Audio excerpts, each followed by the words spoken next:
రథసప్తమి నాడు ఆకాశం అంతా నక్షత్ర మండలం రథాకారంలో ఉంటుంది. అందుకని దానికి రథసప్తమి అని పేరు. ప్రతి సప్తమి తిథి నాడు సూర్యకాంతి చాలా విశేషంగా ఉంటుంది.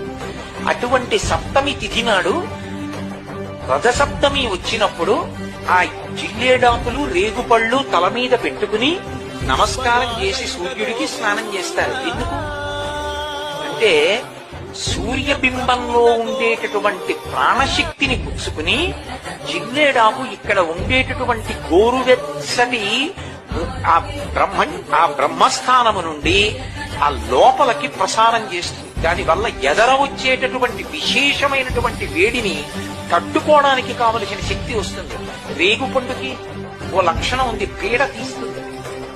అందుకే పిల్లలకి భోగి పండగ నాడు చిల్లర పైసలతో కలిపి రేగు పండుకు వస్తారు. సబ్స్క్రైబ్ చేసుకోవచ్చు కదా.